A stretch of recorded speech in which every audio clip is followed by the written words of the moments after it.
Hello and welcome. This is Rooflemonger, my friends. We had, I suppose you'd call it the third annual now, because it is the third one, Japanese fighting game developer Roundtable Conference. As always, it's a pretty interesting event. A lot of goofing around to be sure, but also some decent insight to what's going on in the minds of the developers of the fighting games out of Japan.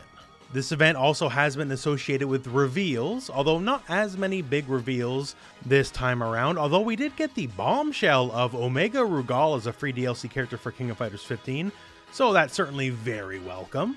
So in this video, I figure I'd just give you some of the highlights of some of the things that happened here at this year's Roundtable Conference. Quite a few notable names were here. We had Akira Nishitani, he's the head of Arika. We had Osamu Matsumoto, he is one of the leads right now on Street Fighter V, and we don't know what's going on in Street Fighter 6, but you gotta assume Street Fighter 6 as well. We got the man himself, Daisuke Ishiwatari from Arc System Works, and also Katano-san from Arc System Works as well, so ArcSys has two reps this time. Oda-san, who is the head producer for the King of Fighters 15. Origi Aoki, who is in charge of Virtua Fighter 5 Ultimate Showdown from Sega. And of course, Harada-san, the legendary figure himself, who is one of the head honchos over at Bandai Namco. So how this year's event works is they basically would go through a lot of questions brought in from the public, and they would do their best to answer them, and also a little bit of a game show, I guess you could say, or they broke off into teams and showed off some of their favorite little fighting game treasures. And of course, at the very end, they had like their little reveals, but the problem is everyone already had their little reveals for the most part, like the Tekken animated series, Street Fighter V patch, all the stuff that happened at Arc System Works, Arc Evo America, that already happened, so low on the reveals other than Omega Rugal. So that all said here, let's get to the first of the questions that was asked at the panel. And specifically, it's talking about free-to-play in fighting games, which I think is a great question, actually. Myself, personally, I think it's the future, and I think it's where we have to go, and there's some agreement to that on at least a surface level. One of the things here Harada-san brings up is Tekken Revolution. You might remember that. It's back in the day. This was a PlayStation 3 version of Tekken, and it was a free-to-play version of Tekken. And Harada states that it was purely a way to see if they could figure out this whole free-to-play thing, right? If they could make significant amount of money off it. And obviously, at the time, it wasn't quite there just yet, but that was also a very long time ago. The market readiness and acceptance on console for a free-to-play game, back in, like, was it 2013? I don't think it was quite as primed as it would be right now, especially with things like Genshin Impact and all that out there, right? And also, it wasn't a great game either. And those are my words, not Harada's, because he wouldn't say that. But yeah, it is something that was brought up, you know, it's something that Bandai Namco has tried. And also, Mr. Aoki brings up that Virtua Fighter 5 Ultimate Showdown is also, in a way, a free-to-play title, as it is free for 2 months on PSN, right? PS Plus, you could get it for a 2-month period, which is longer than usual. Usually, it's only the 1 month. And with that, they looked at it like, okay, we want to try to make money off like cosmetics and DLC and that kind of stuff. So it was certainly on the mind as well. They very purposely went into it with knowing it was going to be a PlayStation Plus game and thus effectively free-to-play. Going back to Harada on the Tekken side of things, he does think free-to-play is the eventual future of fighting games. Although he has stated here directly that things are still doing, at least on his end, pretty well, as Tekken 7 has sold incredibly well. So he wouldn't want to change how it stands just yet. Also brought up is a way that seasonal content, you know, fighting games have seasons now, right? But if you roll back the clock a couple of years, it's not there. It's a fairly modern concept. But in a way, seasonal content has that free-to-play vibe, if you will. It keeps people playing for years and years and years, just like a free-to-play game with multiple editions of content would. You still got to buy the game up front, but it has that spirit to it. Used to be a lot of games that'd just be out for a year or two and then they die, or you just release a new version, right? So perhaps free-to-play with an even heavier, harder version of the seasonal model could be a way going forward in the future. And also brought up by Harada, and just straight up, if Project L, the League of Legends fighting game, is free to play and it succeeds, then everyone is going to follow suit. It is very likely Project L will be free to play. This is how Riot has made their business, right? So there's no reason for them to rock that boat. And in my opinion, it'll probably be a success. And all these people, they are absolutely watching. Project L is a bit into the future, sure enough, but if it does well and does free to play, expect the rest of the genre to follow suit. Now, the next question is talking about just advantages and difficulties of 2D versus 3D. One of the things Harada was pushing forward is indie titles. There's a lot of indie fighting games out there, to be sure, but every indie fighter basically goes the 2D way. They have like sort of like a Street Fighter inspiration. Not really much in the way of 3D fighters for indies. Maybe like 3D, like polygonal, sure, but in the end, there's still a 2D fighting game experience. So in a way, it's kind of posited that perhaps it's just more difficult to make a 3D fighting game. One thing that was kind of interesting here, Katano and Daisuke were talking about how in a lot of ways it'd be very easy for them to make a 3D style of fighting game because like all their stuff and how they do their art is already 3D anyways. And there's stuff they've prototyped with and messed around with, and there's also some stuff in the future they can't talk about just yet.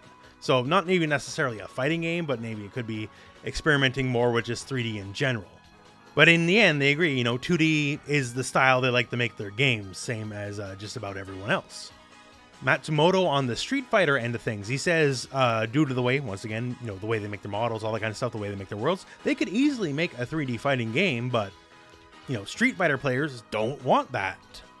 If you're picking up Street Fighter, you're picking up Street Fighter because you want, well, Street Fighter, right? You don't want a 3D fighting game.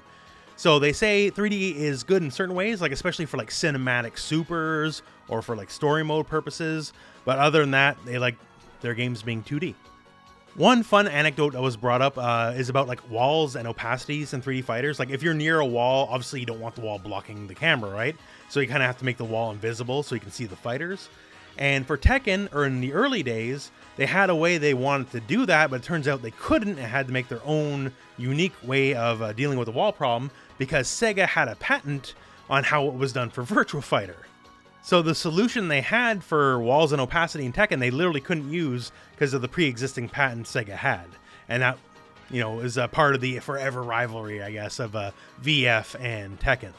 The next question is, how do the companies basically see all the other games, right? One of the first things brought up, Nishitani here. Nishitani thinks of Street Fighter V, and he thinks it's a very well-created game, and he thinks the support and maintenance of the game over the years is basically outstanding. And keep in mind here, Nishitani is one of the co-creators of Street Fighter 2. He's one of the big minds behind Street Fighter 2, so he knows a thing or two about Street Fighter. Also keeping with the Street Fighter V praise here, Aoki, the Sega rep, he also mentioned here that he thinks Street Fighter V is now a complete package.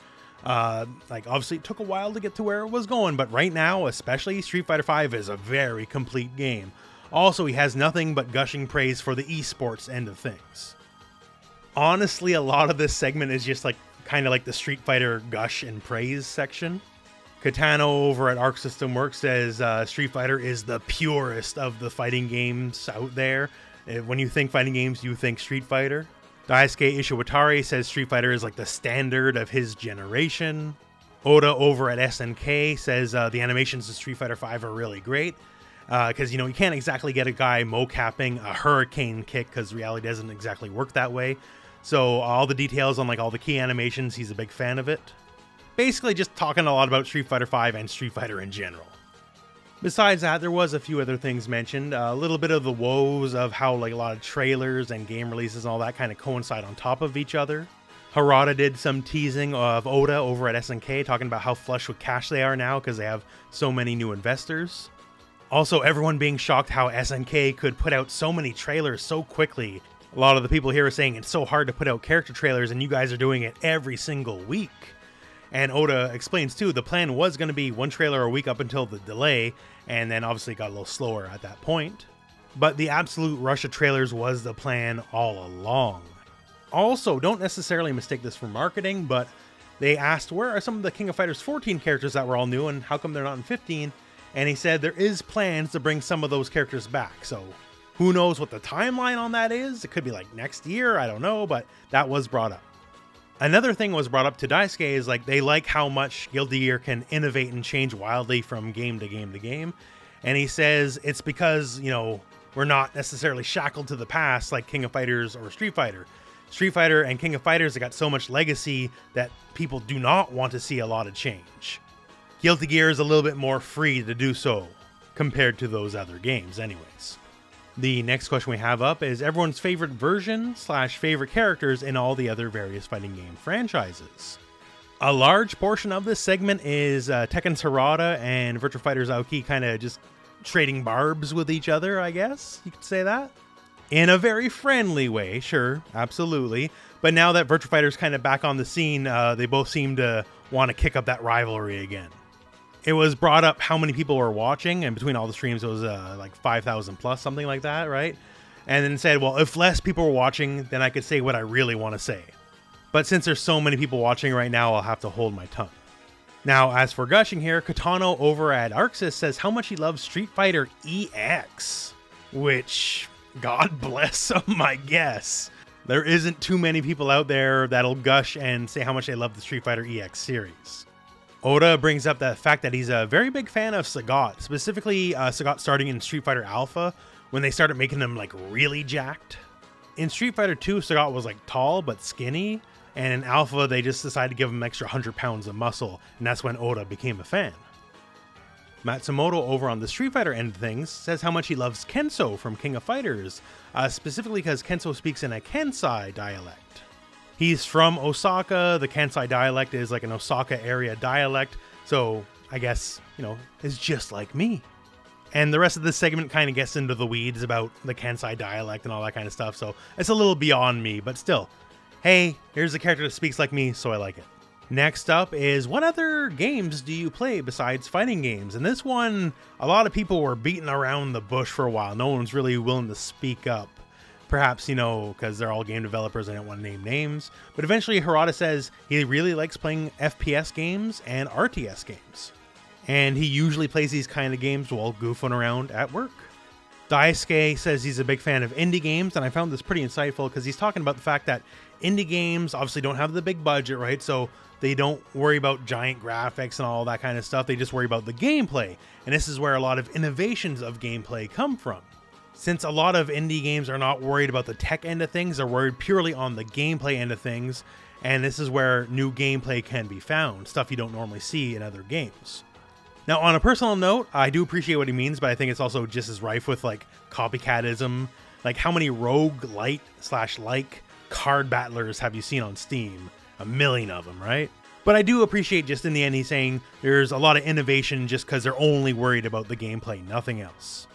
And just kind of a strong theme throughout all of this was just they have to work on competitive games all the time. They play competitive games at work all the time. So when they're home, they just want to play less stressful games. Just kind of play a single player game and chill out. Now, the last main question here was basically what is their vision for offline events? And when it comes to that, they're not so much talking about offline tournaments because, you know, those are coming back to be sure. But they're saying they would like to do this event specifically, the Roundtable, as a live event with a crowd. Also, more than a few of them want the ability to be able to drink while doing it. It was also brought up that it could be a little scary here because earlier on they mentioned when they're talking about the Kansai dialect and characters, a character from a very old game that, you know, not everyone was aware of, right? So if they're in a live setting and suddenly they don't know everything about every single fighting game ever made, they're worried it could hurt their credibility. But really the big thing in the end is they want to be able to do this as a live event. As you can tell, you know, quite a few of them are there physically. Some people are still calling in remote, but things are getting better. So maybe perhaps in the future that can be a possibility. So that is the main line of the questions they had for the Roundtable conference. And then they had a little bit of a game show, I guess you could say here. It's team people who are there in person versus team remote dialing in, and they have to show off their own little fighting game treasures. And basically, one person from each team will go against each other, and whoever gets 2 out of 3 points wins. Very silly to be sure, but there's actually quite a few very interesting things shown off here. Nishitani has a very, very special version of Street Fighter EX Alpha. This specific version has never been released to the public.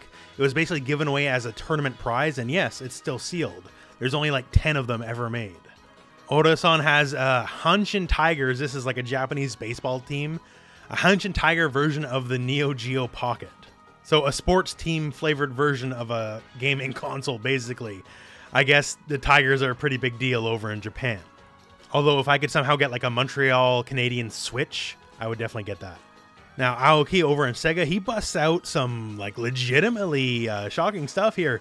These are some of the original prints of a lot of the classic Virtua Fighter art on the original papers drawn from. Like, this stuff is ancient.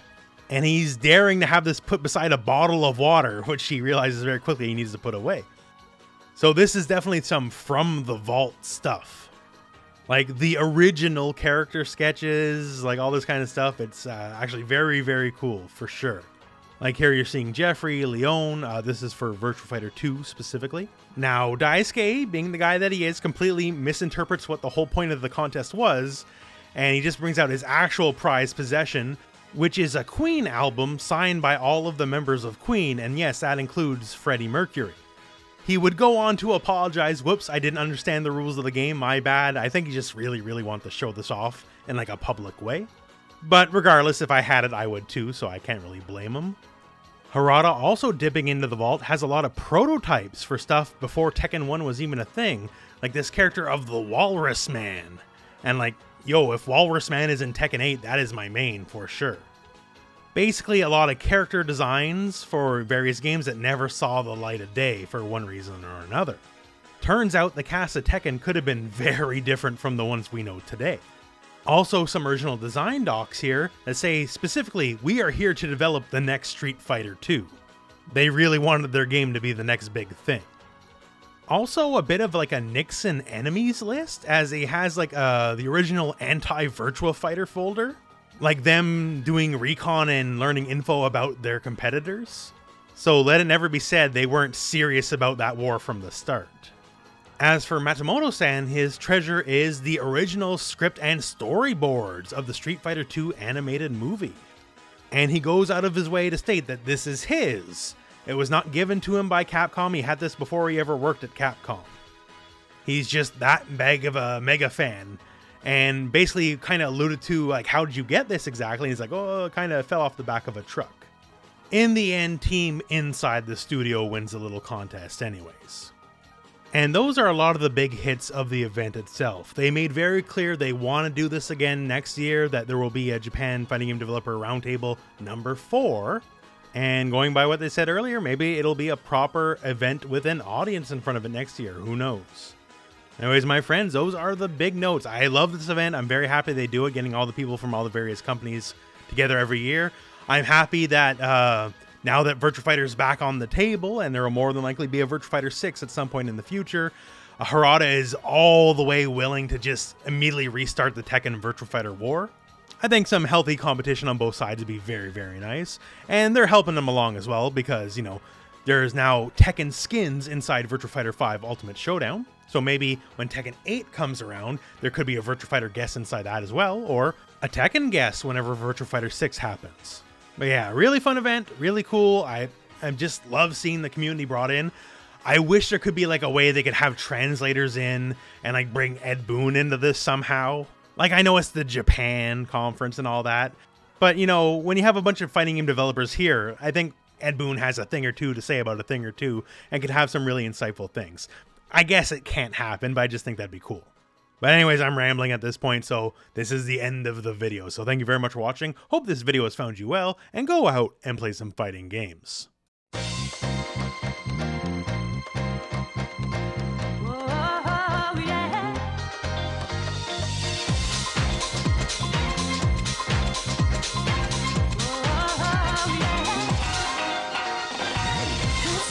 Love